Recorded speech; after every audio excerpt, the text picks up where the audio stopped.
In the early winter of 1875, I was hired by the North Pine Timber Company to join their seasonal operation deep within the northern taiga of Alaska.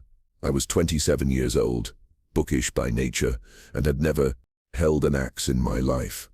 My job was not to fell trees or haul logs, but to maintain order among ledgers and record the day's yield, how many cords of spruce, how many pine trunks trimmed, how much kerosene used per lantern per shift. I was the clerk of the camp, the man behind the ink. My name is Elias Vaughn, and I wrote down everything until writing became too dangerous.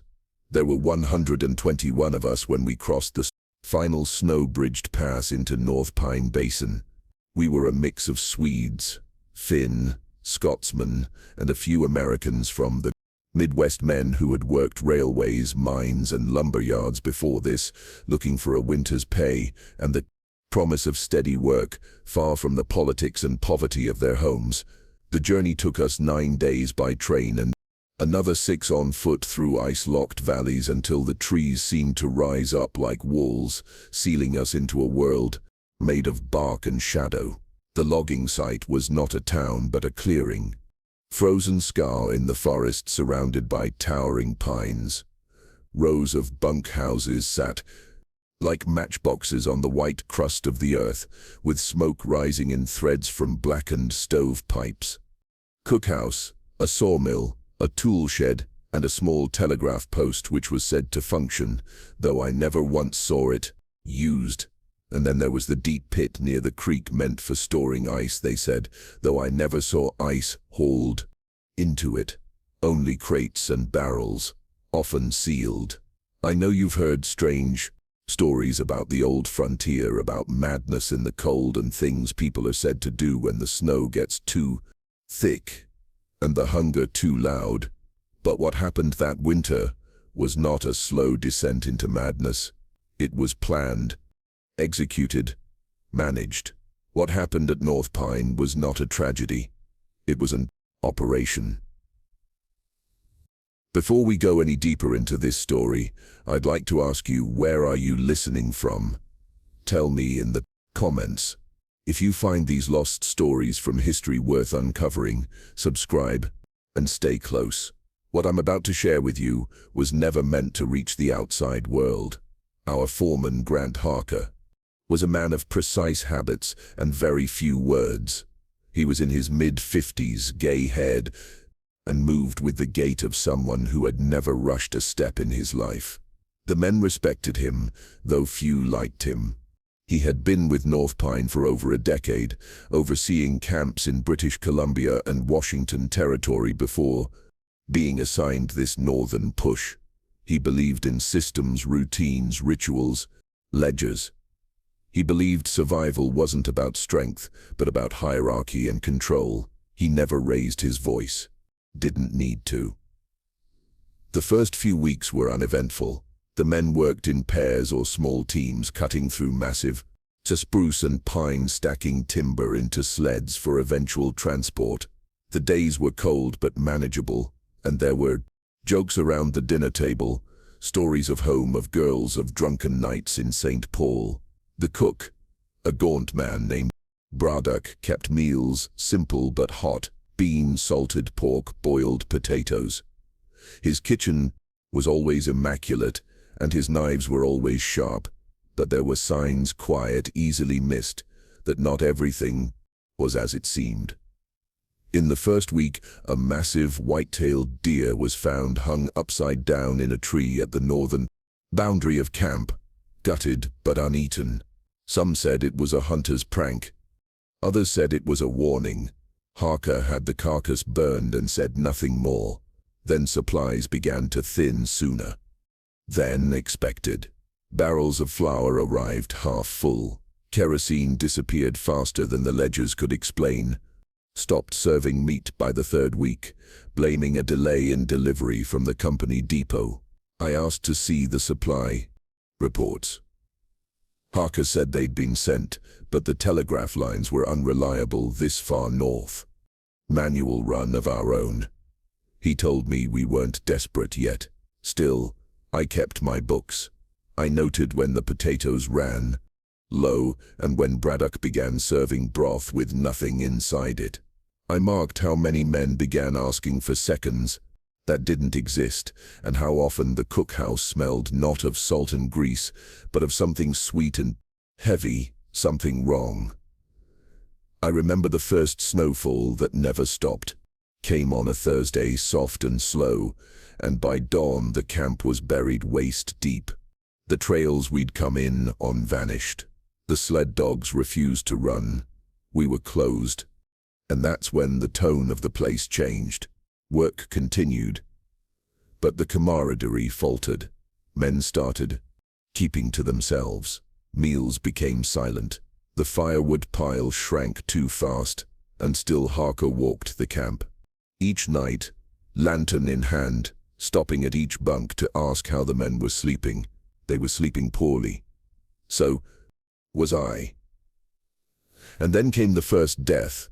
The official report said it was an accident, a falling tree misjudged by the wind. But I was there. I saw how the man's body was moved. The snow, and how Braddock arrived not with a stretcher, but with his apron. That night stew returned to the table. It was thick and dark and tasted of pepper and iron. Harker gave no speech. Braddock served with a smile, and not a single man asked what animal it had come from. I excused myself early and went to the supply shed. I opened my ledger, flipped to a blank page, and wrote the first entry that I never meant for. Company eyes. Something has begun. I don't know the shape of it yet, but I feel the edges, and they are closing in. The morning after the stew returned, I went to the cookhouse early under the pretense of checking food inventory. Braddock was already there, his sleeves rolled, sharpening his longest blade, greeted me with his usual brief nod, and offered me a tin mug of something steaming. I declined. The air smelled, not like breakfast, but of boiled metal and pine tar. I asked him if he'd received a shipment without my knowledge, if perhaps the company had sent fresh meat through some alternate route. He didn't look up from the blade. You clerks and your ledgers, he said, always worried about the paper, never about the hunger. That day I counted 17 men absent from the mid-morning muster. Harker claimed they'd gone on scouting assignments, checking the trail conditions south of the basin, but there had been no orders issued, no gear signed out, and no destination marked on the logboard.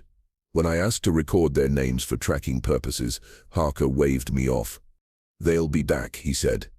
"Don't clutter the books with hypotheticals." I began to worry I was the only one who noticed. In the evenings I sat alone in the records cabin and began transcribing a second ledger, one meant for no eyes but mine. In it, I recorded everything the company wouldn't want seen: the stews returned to the menu, the shifting behavior of Braddock, the missing men, the altered inventory sheets. In me, a sense of duty lingered, though it no longer served the company. It served the truth. It wasn't just numbers that were off. It was the mood around the bunkhouses. The men spoke in lower tones. They glanced at each other too long.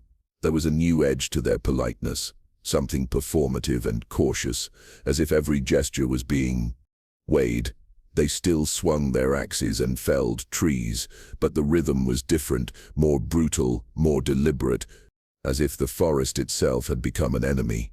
The laughter stopped. The songs vanished. No more tales of home, of wives, of children, just the scrape of boots on snow and the clang of metal. Braddock. One evening while passing the ice pit behind the cookhouse, I saw Braddock lowering something into the depths. It was wrapped in canvas and bound with cord, but the weight and care with which he handled it chilled me. Alone. And when he turned and saw me, he didn't flinch. He smiled calmly, as if we shared a secret. Kept walking. That same week, a new method of food storage was introduced. Braddock began handing out sausages, dark, dense links, wrapped in parchment and strung with twine. No explanation, no announcement, just a new offering accepted with silent gratitude by men too tired or too frightened to ask what beast had been killed in a forest long devoid of prey. I tried to track the meat's origin through the remaining crates and barrels, but the ledgers didn't match the contents. Boxes marked dried cod were empty. A barrel of pickled cabbage held nothing but melted ice. My inventory sheet had been altered carefully, cleanly. Someone had gone through my entries and replaced them with false figures. My handwriting, but not my words. On the 7th day after the first snow, a man named Ryland Hayes went missing. He was one of the few who still spoke to me freely.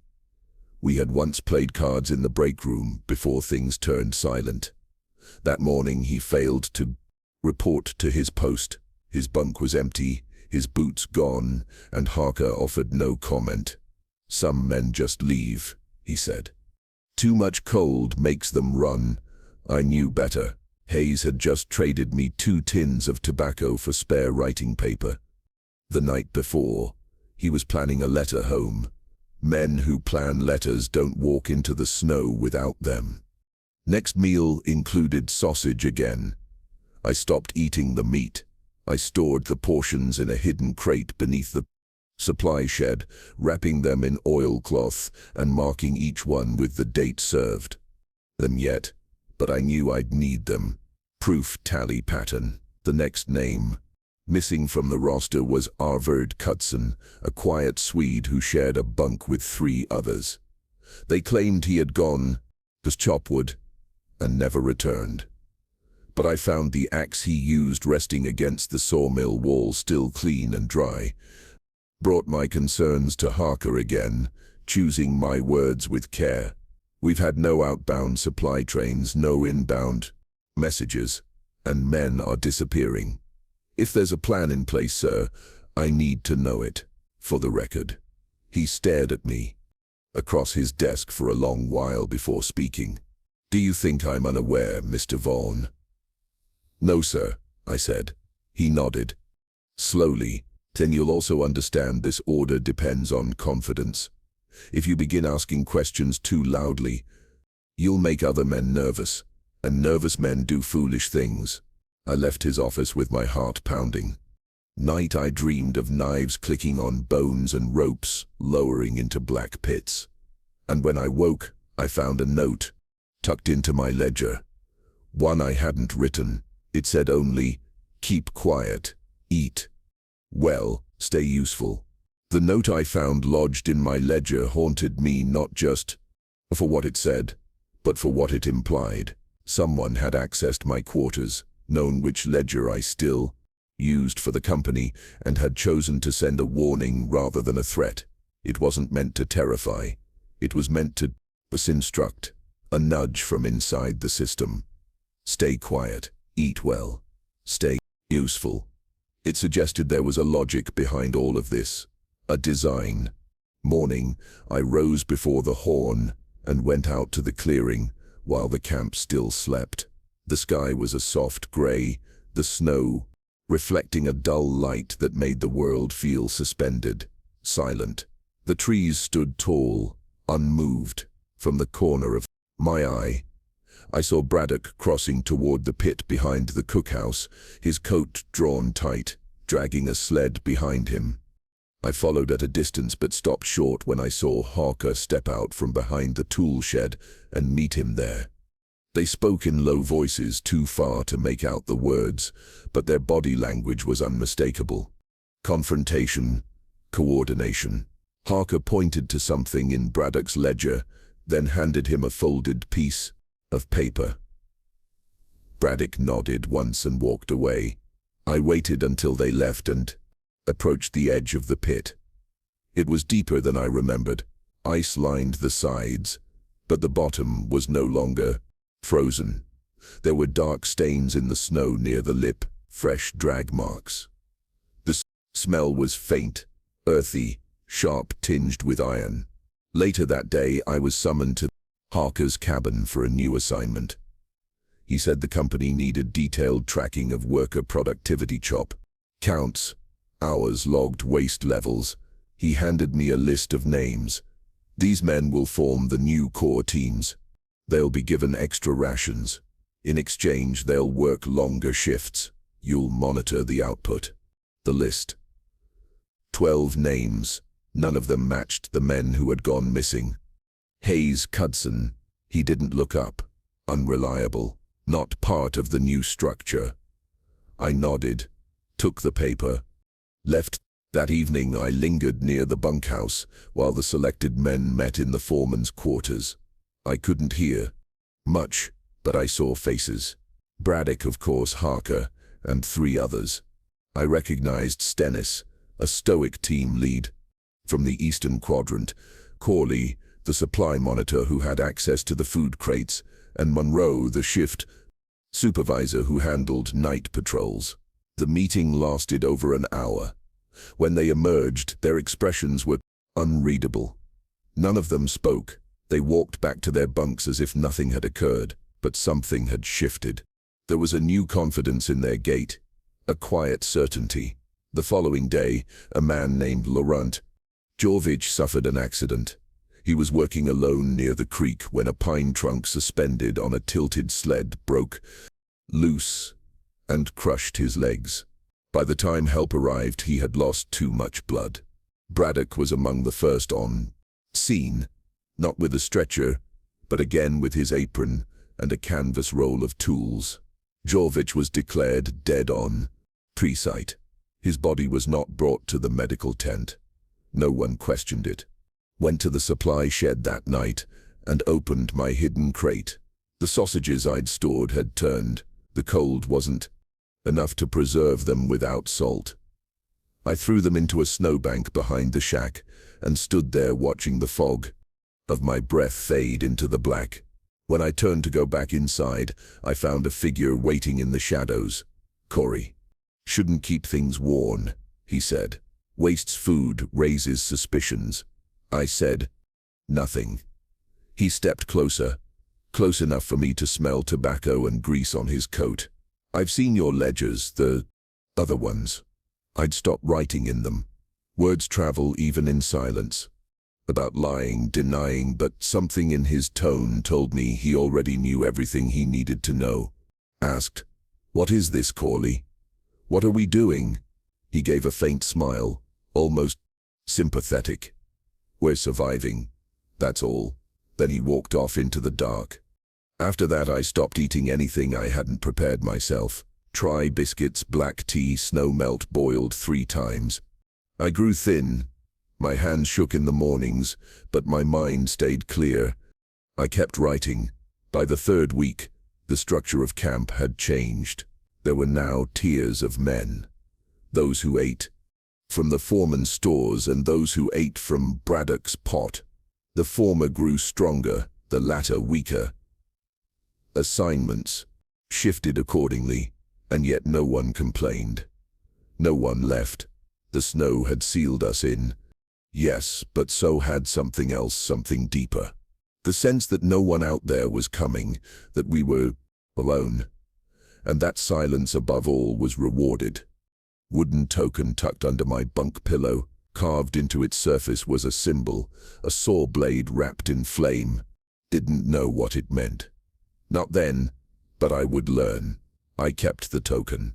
Didn't know what else to do. I turned it in my fingers at night, tracing the saw blade and flame with my thumb, wondering what circle I had been invited into or warned about. I tucked it beneath the floorboard beside my ledger and resolved to speak of it to no one. The next day the work schedule shifted again. A man named Wexley Coates was pulled from his regular team and assigned to a solo task in the southern tree, a known danger zone where snowdrifts disguised sudden drop-offs and logs had a habit of shifting even when pegged.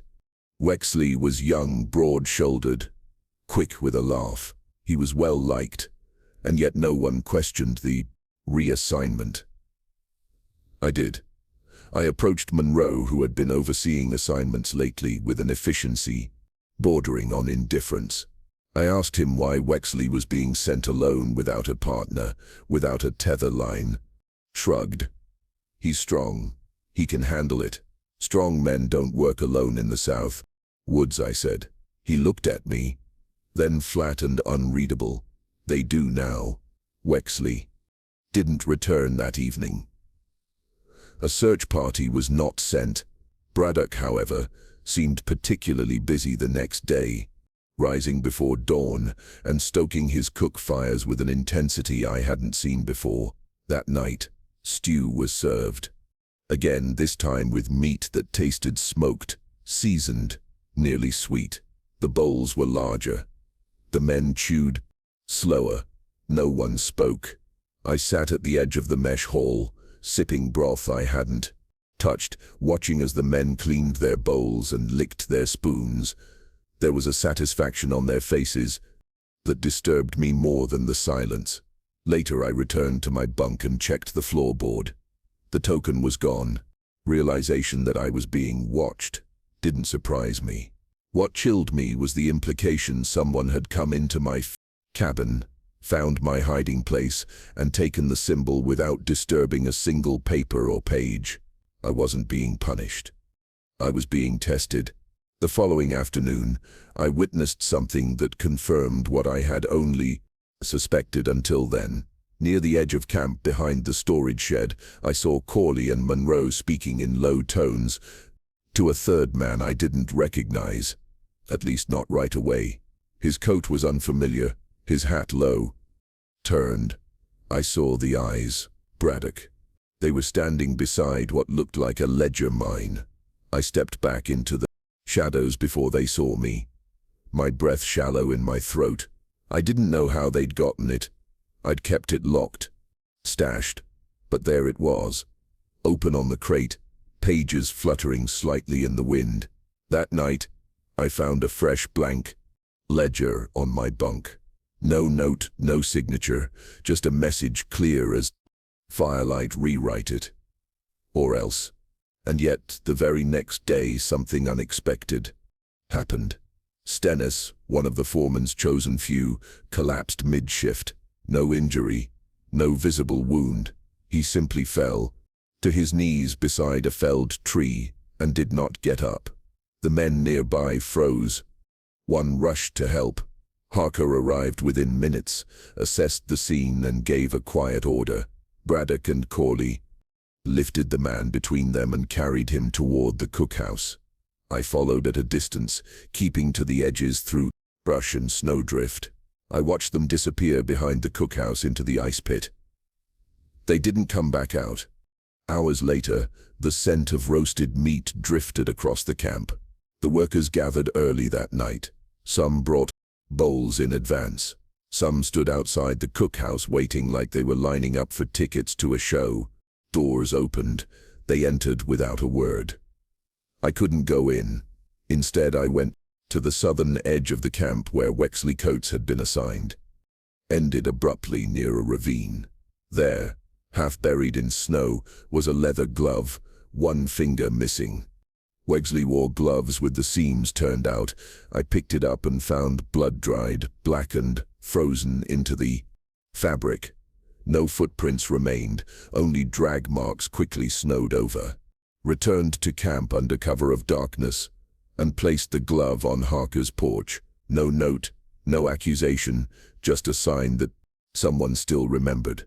The next morning, I was reassigned not to paperwork, to lumber duty. Pace, Harker said. See what the real work feels like. He gave me an axe with a chipped head and sent me to the western line. Alone I chopped for hours, fingers numb, breath sharp in my lungs. I thought about slipping away into the trees, but there was nowhere to go. The snow swallowed direction. The sky was white with no horizon, and I knew they would come after me, not to bring me back but to make sure I didn't come back at all. So I chopped, and when dusk fell, I returned to camp alive. That night, no one looked me in the eye. There were 3 main ledgers in camp, one for supply, one for labor, and one for shift assignments. All were kept in a locked chest in the storage cabin, which I still technically had access to despite my reassignment. Late one night, under the pretense of retrieving replacement axe heads, I unlocked the chest and removed the ledgers one by one. Lighting a single candle for inspection, the labor book looked normal. Rows of names, wages, tallied, rations distributed. The supply ledger was more complicated. Entire pages had been removed, cleanly cut, not torn. What remained was vague and filled with euphemisms, special provisions, reserve, per cuts, organic fallback. None of these terms were in any of the official North Pine codes I had been trained to recognize, but it was the shift ledger that held the truth, tucked inside its. That cover was a folded sheet stained and creased, handwritten in a different style than the rest. It wasn't labeled. It didn't follow the calendar. It was just a list, names, dates, notes. Suitable condition, isolated, minimal disruption. Many of the names had been crossed out. Every crossed-out name matched a man who had gone missing. My hands trembled as I reached the bottom of the list. The most recent name, written but not yet crossed out, was Anton Hilke, a quiet man from the Bohemian border, strong, soft-spoken, always among the first to rise. The date beside his name was tomorrow. I stayed up that night considering my options. Could warn him, but doing so would expose myself. Or I could do nothing and preserve the illusion of silence. The thought of Hilke's boots disappearing from beside his bunk, his name vanishing from the rolls, his flesh boiled into the next batch of stew, I couldn't ignore it. At breakfast I sat beside him. He greeted me kindly, surprised. We hadn't spoken much before. I asked him how he'd been sleeping. The nights were louder now, that he'd been hearing things soft chopping near the cookhouse when no one was meant to be working. I told him as carefully as I could that his name was on a list, that if he valued his life he should pretend to injure himself today. Something light, a wrist sprain, anything to keep him off the work schedule. He stared at me for a long time, unmoving. "You're part of it too, aren't you?" "No," I whispered. "But I'm not allowed to leave." He nodded. That was all. Later that day, word spread through camp that Hiller had fallen from the storage platform and twisted his ankle. Timing was too perfect. I knew someone would suspect. That night, my cabin was searched. I had locked the door, but it didn't matter. When I returned, the blankets were disturbed.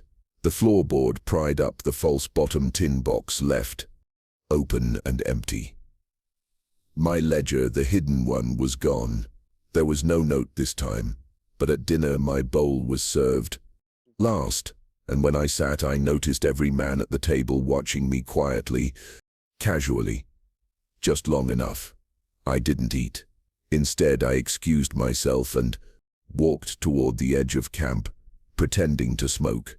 In my coat I'd hidden a scrap of the original list, one with Hilke's name.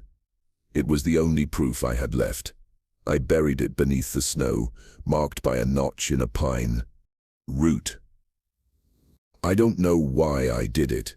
Maybe I believed someone would return one day, dig it up, know the truth. Or maybe I was already beginning to believe I wouldn't survive this place. That night, a man named Fisher went missing. He was not on the list I had seen, which meant somewhere there was another list. Newer one. I wasn't the only one keeping records. Fisher's disappearance rattled the camp, but not for the reasons you'd expect. No one searched. No one asked. There was a collective silence around his absence that felt more like ceremony than oversight. It was as if his name had always been temporary, always destined to fade. But what disturbed me most was the lack of ritual. No work, reassignment, no redistribution of his tools. His bunk was simply left untouched. The blanket folded, the boots neatly aligned beneath, a placeholder, a warning. Supply check. I was asked to inventory a section of the storage tent I had never entered before. Harker himself escorted me, claiming the lock had jammed and required special access. Inside were crates marked with faint initials and dates, none corresponding to any official shipment manifest I'd ever seen. Among the crates sat a small chest with a red leather cover and iron clasp. Harker opened it without hesitation. Inside was a ledger bound tightly, thicker than mine, and hand-labeled with an insignia. I recognized the same saw blade and flame from the wooden token. The pages were filled with entries in tight clinical script. Each page recorded a name, a date, and then measurements, body weight, muscle density, notes on health and temperament. Sections labeled yield, potential, and preparation notes.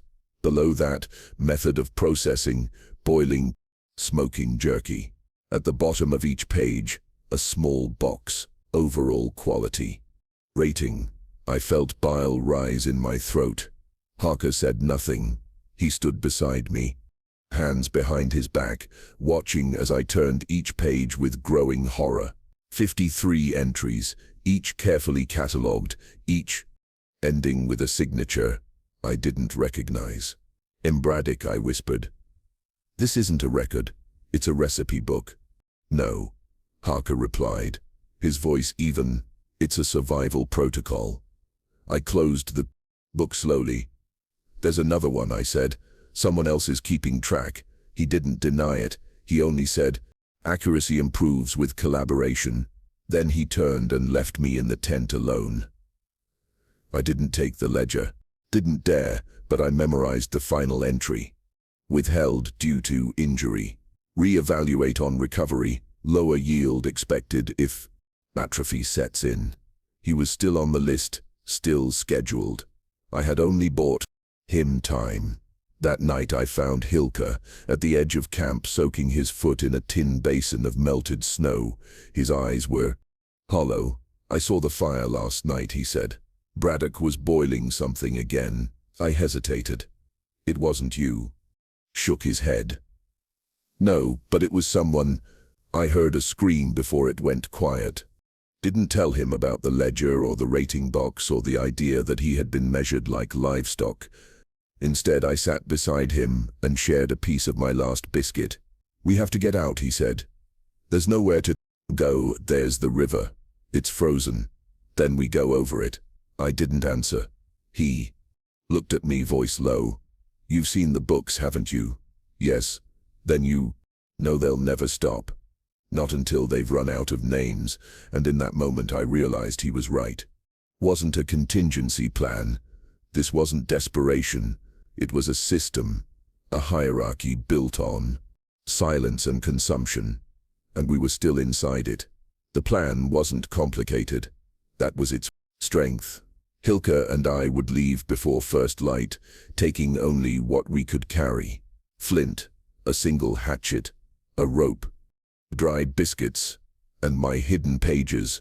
We'd follow the tree line until we reached the frozen river, then cross over and try to reach the nearest rail spur marked on an old map I'd found buried in the bottom drawer of the storage cabin. It was over 30 miles south, a 3-day walk. In winter with snow up to the hip, maybe 6, if we were lucky. Knew we wouldn't be followed immediately. The inner circle relied on fear to keep people still, not fences, not chains. As long as they believed they were being watched, the others would not run. But something happened that we hadn't planned for. The night before we were set to leave, one of them turned up dead. Corey. His body was found in the clearing behind the cookhouse, faced down, arms spread, skull shattered as if by a blunt strike from behind. Boots were missing. His gloves too, and there were no signs of a struggle, no footprints, just the body half buried in fresh snow like someone had meant for him to be found. Corpse. Herker ordered it burned, and no stew was served that evening. The silence that fell over the camp was different from before. This wasn't the hush of guilt or complicity. Something closer to fear, palpable, sharp-edged. If Corley could be taken, anyone could. I found Hilka behind the bunkhouse that night, pacing. "They're eating each other now," he said. "The circle is feeding on itself." "No," I said. "Someone else did this." He looked at me. "Someone not in the circle." Morning. Braddock called off work detail entirely. The men were told to remain in their quarters. Fires were lit early. The smell of boiled cedar filled the camp, masking anything less palatable beneath. I used the time to search Corley's bunk. His mattress had been stripped, the floor swept, but wedged. Behind a loose board near the corner, I found something that hadn't been taken. A slip of parchment, folded 3 times. Ink faded, but legible. It was a list, not names this time. Words, coded. Phrases: 5T, high marrow density. Poor yield, recent illness. 3H, best smoked. Frost bruising degrades liver. And then near the bottom, too many watchers. Remove variable. I read it twice before the meaning settled. This wasn't a food ledger. It was research. Corley or someone had been refining the process, documenting not just survival strategies, but the biology of consumption. What to take, what to discard, how to optimize. But more chilling than the notes themselves was the last line scrolled quickly across the margin. Braddock keeps the ratios. Harker keeps the silence, but someone else is choosing. I left the parchment where I found it. That night I couldn't find Hilka. The bunk was empty, his pack missing, his boots gone. No one claimed to have seen him leave. No one had heard a sound. He was just gone. I checked the edge of camp, the river line, even the route, where I had buried the scrap of the original list.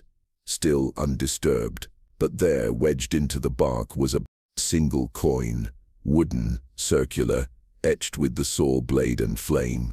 Taken the plan with him, or someone had taken it from him. Alone again. The cookhouse was always locked after dusk, but I'd spent enough nights nearby, watching from the shadows, to know Braddock rarely latched the side window. It faced a thicket of black spruce. No one ever entered, too dense to cut, too damp to burn. That night, but the rest of camp drifted through its hushed routines, I slipped out through the back of my cabin, circled wide, approached the cookhouse from behind. The snow had softened just enough to swallow my footsteps. Window, eased it open, and crawled inside. The kitchen was colder than I expected. The fire had been banked low. Pans hung in orderly rows. Cleavers, bone saws, scrapers, all polished to a dull gleam. The room smelled faintly of cloves, vinegar, and something metallic beneath. At first glance, everything seemed in order. Then I found the drawer. It was set into the bottom of the central butcher's table, flush with the wood. I had never noticed it before. No handle, just a shallow groove. Pried it open carefully, inch by inch. Inside were 2 objects, a leather-bound book and a stack of index cards tied with twine. The cards came first. Each one was labeled with a number followed by initials and a set of dates. Included brief notes: early frostbite, discard feet, ideal age range, pre-oaked meat, softens marrow. I placed them aside and opened the book. It was worse than I imagined. This was no ledger. It was a system. Braddock had created an entire taxonomy, not just of bodies but of personality types, profiles. Separated the men into categories based on strength, social bonds, likelihood of being missed, ability to resist, adaptability. Pages were marked with initials. I recognized for foreman approved, POR for potential, X for excess. Some pages included sketches, muscle diagrams, charts showing yield ratios. Others included behavioral assessments, how each man responded to fear, cold, hunger, and then toward the end was a page I didn't expect to find. Underlined. Beside my name were 3 columns, one labeled Observer, one labeled Not Yet Compliant, and the third possible replacement for what I didn't yet know. I flipped to the last entries, hoping to find Hilka's name. Instead, I found something worse. A symbol hand-drawn across 2 pages, a ring of figures standing in a circle with one in the center tied by ropes. Above them was a word I hadn't seen before, not in English nor German nor any script I recognized, a constructed term, invented. Beside the drawing was a date, January 10th, 4 days away, and a single note, the first real test. I froze, book still in my hands. Then I heard the sound, not a door, not footsteps, but breathing, slow, ragged, coming from beneath the floor. I crouched, stepped lightly toward the rear pantry, and opened the trap door I had always assumed led to a root cellar. The smell hit me first, mold, damp canvas, and something sour. Climbed down. The space was low ceiling and lit only by a single oil lamp hanging from a hook. Crates lined the walls. Most were sealed, but one was open. Inside, beneath a thin wool blanket, was Hilka, alive, barely. His skin was pale, lips cracked. His arms were tied at the wrists, but his eyes opened when he saw me. He tried to speak. Nothing came. I pulled the cloth away. He was thinner, much thinner. I reached for my knife to cut the ropes, but a sound above stopped me cold. The cookhouse door had opened. Boots, 2 sets. Braddock's voice, calm, deliberate. "He's not ready yet," he said. "Stew a bit longer." The trapdoor closed with a soft thud above my head. Darkness settled, and I realized I hadn't saved Hilka. I joined him. The trapdoor sealed above us with a sound soft enough to seem merciful. But in that moment, it was a death nail. Hilka's eyes widened as the light vanished, and I could feel his breath go shallow. The silence in that cellar was like a second weight, weighing heavier than the ropes that bound him, heavier than the cold. I worked quickly, cutting through the bindings with my knife, whispering what little reassurance I could offer. He didn't speak, but he nodded, his movements slow, as if every gesture cost him more than he could afford. The crate we'd been stored in had no lid anymore. Perhaps they hadn't needed it. Perhaps they thought no one would come back down. I found a box of root vegetables, half frozen, stashed behind a crate marked dry beans. I fed Hilka slices of turnip, rubbing snow on his lips to rehydrate him. Minutes passed, maybe an hour. The oil lamp above us flickered and finally died, leaving us in full black. But darkness has one gift. It makes sound louder. That was how I heard it. The click of a latch. A mistake. Braddock, in his obsession with order, had forgotten one thing. His apron, hung by the stairs, held the key ring. When I'd come down, I'd brushed it by accident. I retraced my steps and found it still there, hanging like a promise. 6 keys, one for the root cellar, one for the storage tent, one I recognized as the gate to the northern sled yard. The rest I did not know. I climbed the stairs as quietly as I could and pushed on the trap door. It was heavy but not locked, only latched. Braddock must have assumed we were too weak or too frightened to try. He was wrong. I slipped through first, then helped Hyla climb after me. His legs were trembling. Staggered toward the back pantry. From there, a narrow door led into the adjoining storeroom, a place I had never been allowed. We stepped inside and closed the door behind us.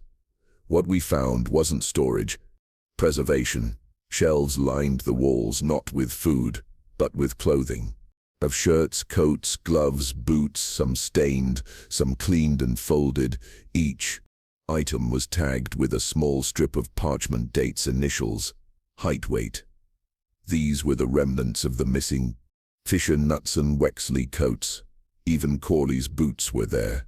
Stacked neatly in the corner were the ledgers, not Braddock's, not mine. New ones. I opened the top book. The first page bore a single title. Sequence. January 10th. A list of names followed, not just one, not just Hilke, not just me. There were 13. Each name followed by a category final portion. Smoking candidate reserved for demonstration. Demonstration. Hilke whispered the word. Before I could, we flipped through the pages. Each name had a profile notes on condition, how they might respond to confinement, likelihood of resistance. We were not the only ones meant for the pit. This wasn't survival. It was spectacle. A message, perhaps. A consolidation of power or something worse. The camp wasn't merely feeding on its weakest anymore. It was showcasing control, choosing people not for weakness but for visibility. Hiller grabbed my sleeve. We have to burn Pides, he said. All of it. But I shook my head. Not yet. I flipped to the last paragraphs. There, written in a hurried hand, was a final note. Those who know must be erased before the 10th. Vaughn is watching. Hilke is unstable. Elias must be processed early if interference continues. Processed. I stared at the word until it blurred. We were already past the threshold of secrecy. We were now a liability to their order, and there would be no more warnings, no more notes. I stuffed the ledger into my coat. Hiller took the key ring. We slipped through the side door into the snow, our footsteps muffled by the rising wind. We didn't run. Not yet. We had one thing left to do before escape. The wind that night carried no scent of smoke, no sign of cooking. The camp was quiet in a way that suggested absence rather than rest. The snow had softened the edges of every path, every building, every footprint, until the whole clearing felt like a blank page someone had half written, then abandoned. The cover of darkness, ducking between bunkhouses and storage sheds, following the narrow alleyways that formed between structures. The foreman's cabin sat at the far end of the camp, raised slightly above the others, its front porch built from heavier timber, its windows always curtained. Incident. The lock yielded to Braddock's keys. Inside it smelled like cedar oil and dust. A desk stood in the center, clean and orderly, papers stacked, ink pot capped. Beside the desk was a cabinet with several drawers. We moved quickly, silently. The first drawer held work schedules. The second, supply invoices, most of them forged or altered, but the third drawer, lower, deeper, held something else. Telegraph slips, handwritten, stamped, dated, never sent. I scanned the first one, dated over 5 weeks earlier. Request immediate resupply. Conditions deteriorating. 5 men lost. Camp morale declining. Another, injuries mounting. Game scarce. Consider emergency recall. And then one dated a few days before the first man went missing. Supply train not expected before February. Advise preparation for extended isolation. Consider reduction measures. The last one was dated only a week ago. All stable. Output consistent. No intervention required. It was signed, not by Harker but by someone from company headquarters, a name I didn't recognize. Hiller held up another paper, thinner, yellowed. Transmission to be delayed. Direct orders from central office. Observation ongoing. He looked at me. They knew. He whispered. I nodded. They, to still know. It wasn't just a failure of communication. It was a deliberate withholding. We'd been kept here, watched, studied. The deaths weren't just ignored. They were useful, measured, expected. Cabinet's lower drawer, and found a wooden box. Inside, more ledgers, but older, labeled not by year but by Phase 1, initial yield estimates. Phase 2, integration protocols. 3, ration efficiency trials. Each included charts, line graphs, detailed breakdowns of how long a population could sustain itself without external food sources depending on the availability of internal biomass. It didn't use the word cannibalism once, but it didn't need to. I looked at Hilke. This isn't about survival anymore, I said. No, he said, it's about the proof. We took the most damning documents and stuffed them into our coats. I wrapped the oldest ledger in a strip of cloth, tied it tight. We had what we needed. Then from outside, we heard it. A bell. Once, then twice. Camp bell was mounted at the center of the clearing just above the water pump. It was only ever rung during work assignments or when someone went missing. But it was well past midnight. Hila looked out through the curtain. His face went pale. They're all outside, he whispered. We stepped out onto the porch, keeping to the shadows. Right, the entire camp. Dozens of men stood in silence, encircling the bell post. No one spoke. No one looked at each other. The air was still. Then Harker stepped into the ring. He didn't speak. Not yet. He raised a piece of paper and held it aloft. From this distance I couldn't read the words, but I recognized the shape. It was the ledger from Braddock's drawer, the one with the selection list. Slow circle, showing it to all. Then he looked toward the cookhouse and pointed, and the crowd began to move. Not toward, was toward the pit. The figures moved in near silence, boots crunching faintly against the crust of snow breaths, curling like smoke around bowed heads. No voices, no lanterns, only the occasional glint of steel under moonlight axe heads, belt buckles, the metal edge of Braddock's cleaver swinging at his side, like a pendulum.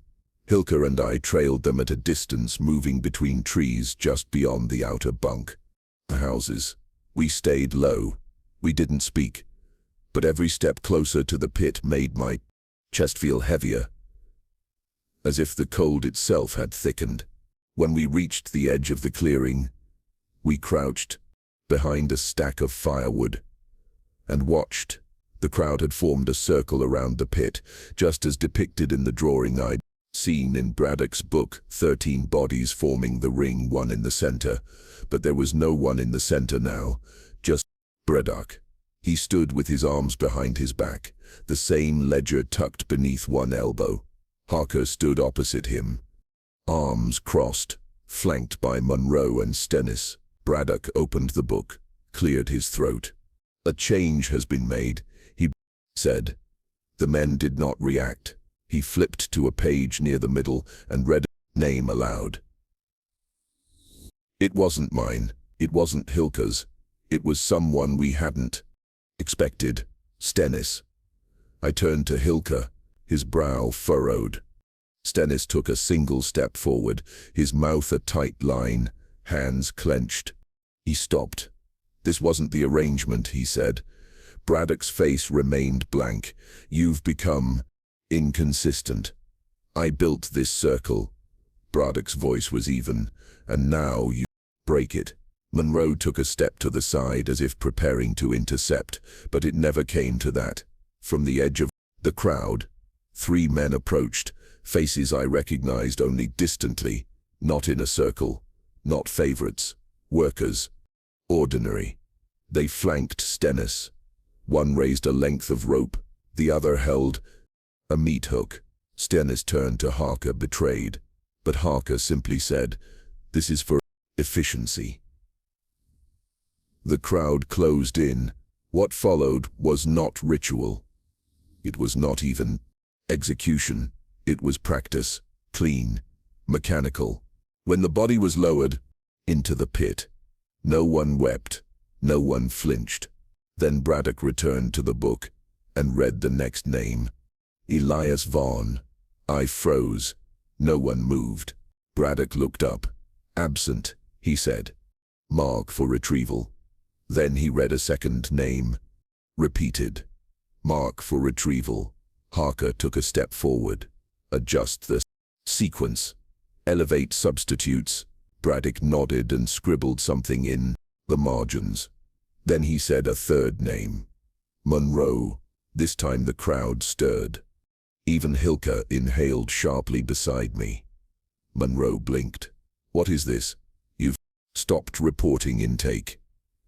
Braddock said, 3 meals unaccounted for, 2 missing portions last week. You've broken protocol. Monroe stepped back, hand instinctively going to the hatchet on his belt. But Harker didn't stop it. He turned his back, and that was the signal. They took Monroe the same way. Whispered, it's coming apart. No, I said, someone's changing the rules. Backed away slowly out of the treen as the crowd dispersed. There was no announcement, no conclusion, just the soft sounds of shovels against frozen dirt and Braddock's steady voice taking roll again. It wasn't about morality, it was about control. But now even control was uncertain, because if the names could change, then so could the outcome. We didn't sleep. We barely paused long enough to breathe before the sun broke. Across the ridgelines, Healer and I packed the pages we had stolen, Braddock's ledger, the copied telegraph slips, the adjusted list, and moved east toward the frozen river. The snow was deeper than it had been in weeks, and our progress slowed with every mile. By noon, we reached a ridge overlooking the basin, and there below was the river, white, vast, winding like a scar through the forest. We could see the far treen on the opposite side, untouched. Hyla dropped to his knees beside a snowbound boulder and whispered, "We make it across, we live." In me hesitated. It was too quiet. No one had followed us. No horns, no alarms, just absence. Reached the riverbank and stepped onto the ice. It held solid, cracked in places, but steady beneath our boots. A 4-mile, maybe less, to the other side. And then we heard the voice. It came from the woods behind us. "You're leaving without saying goodbye." We turned. At first I didn't recognize him, wrapped in furs, face pale from cold hair matted with snow, but unmistakable. Stennis. He was supposed to be dead. Hilka staggered back a step. "You went into the pit." "I did," Stennis said, "and I came out." I couldn't speak. I could only stare at the man who 3 nights ago had been judged, bound, and buried. He stepped forward, dragging something behind him. A sled covered by canvas. "You're not the first to try the river," he said, "but you might be the first to succeed. I'm offering you that chance." Hilka raised his voice. "Why would you help us?" "Because it's time someone got out," Stennis said. "With everything." He reached into the sled and pulled out something wrapped in oilcloth, tossed it at our feet. Braddock's ledger, the real one. "Leave it," he said. "Leave the names, the ratings, the order." Healer shook his head. "That book proves everything." Stennis looked at him calmly. "That book is still feeding the system. You carry it out, they'll bury it, discredit it. You'll disappear." I looked at the bundle. The pages felt warm from where they'd been pressed against the sled. Records of more than 60 men, calculations, notes on flavor. "Don't bring it," I started. "You bring yourselves," he said. "Your words, your memory. That's the only part they can't rewrite." I didn't trust him, but I also didn't have time to question his motives. Hilka looked at me.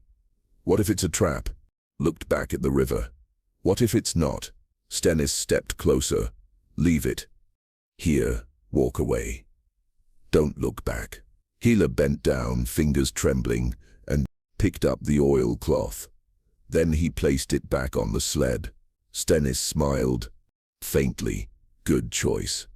As we turned to go, he added, and if you do make it, I'll never speak my name. We crossed the river just as the wind picked up, wiping our tracks behind us. No one followed, but I knew something had followed us anyway. Outpost 2 days later, it sat low in the valley, slumped against the hill like a collapsed lung, half buried in snow, its roof sagging, its chimney split.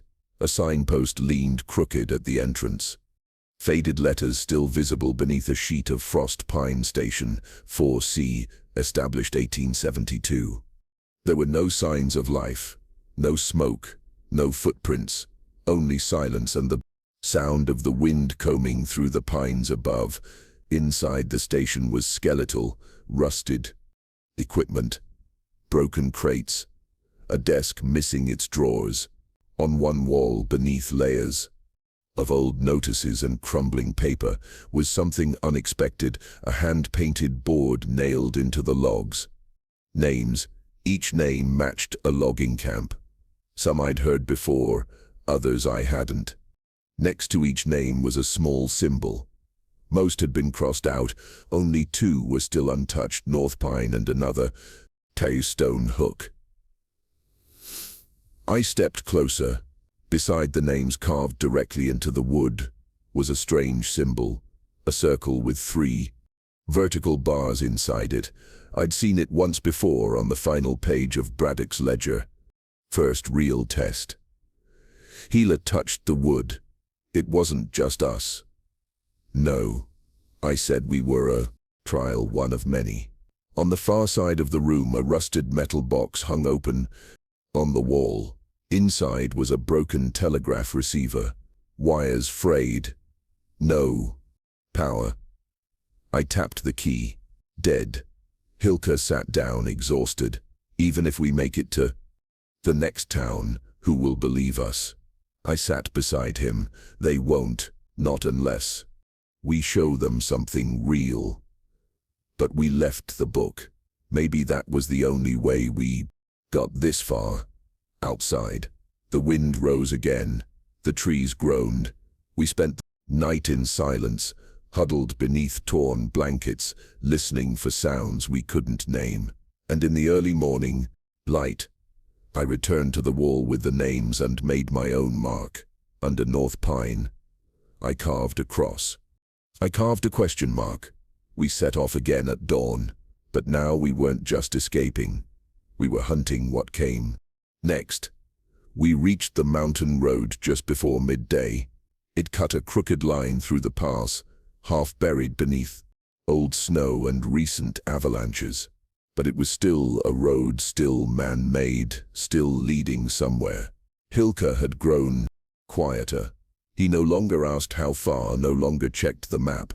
He simply walked one step after the next, as if forward. Motion itself was survival. Then we saw them, 2 men standing by a mule-drawn salad at the bend in the trail. They weren't from North Pine, that much was clear. Their coats were dark blue, not the brown canvas issued to us. Their boots were polished. They wore gloves, and both carried sidearms holstered, but visible. I slowed. Hila did too. One of them raised a hand. "You from the basin?" he called. We didn't answer. He took a few steps forward. "North Pine." "Right." Still, we said nothing. The other man pulled something from the sled, a folded sheet of paper, the thick and official. He unrolled it and held it up. From where we stood, I couldn't read it, but I didn't need to. I recognized the layout. A clearance manifest, a tool of cleanup.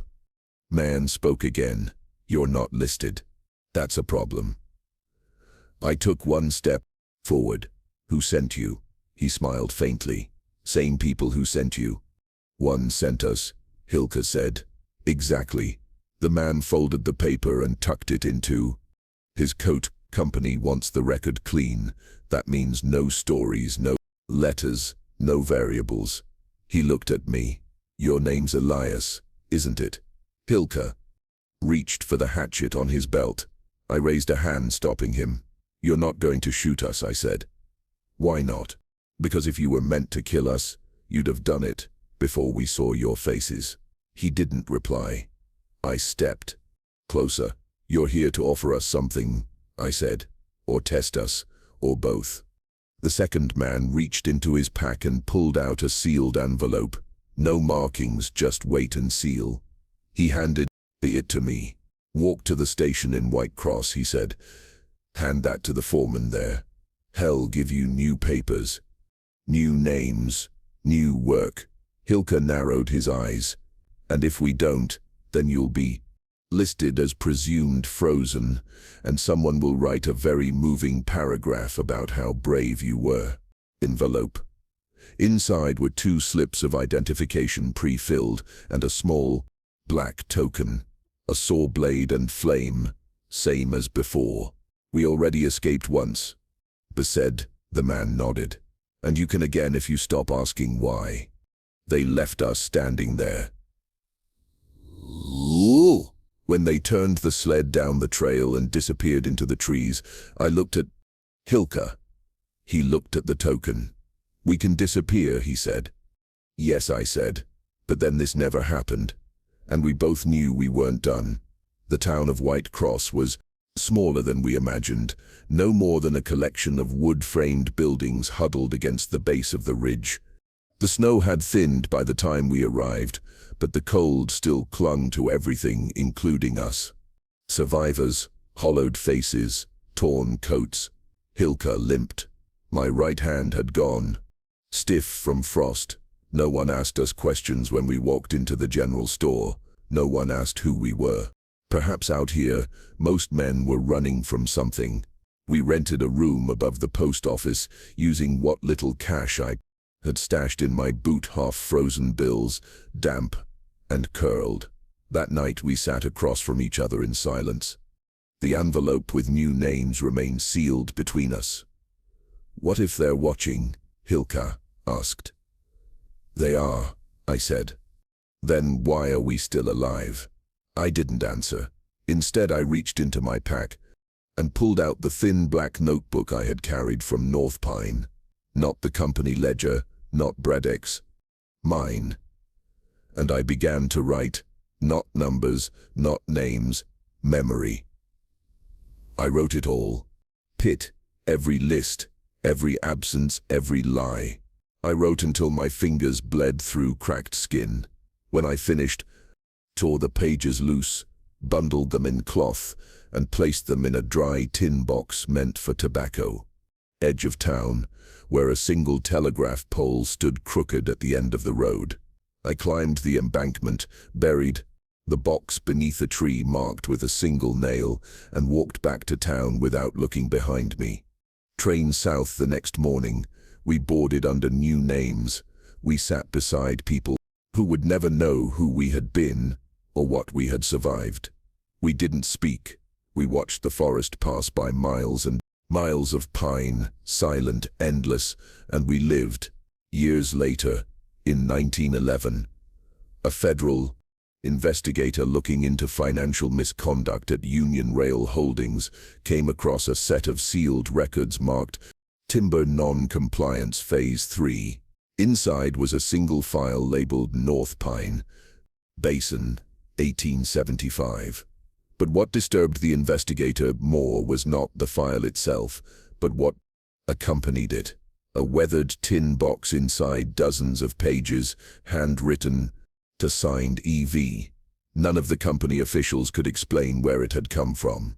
The file was sealed again. The investigation was closed, but a copy of those pages, one copy, was leaked to a local reporter in Anchorage. He never published them, but he kept them, and when he died, his daughter passed them to a regional historian named Margaret Albright. Essay Camp 17 and the Math of Flesh was published in a small academic journal in 1958. Few read it, fewer believed it, but a copy still exists in a library archive. Filed under Disputed Frontiers, Internal Migration 1870s, It contains a quote I recognize because I wrote it. If survival means silence, then let me speak. Let me scream. And now you've heard it.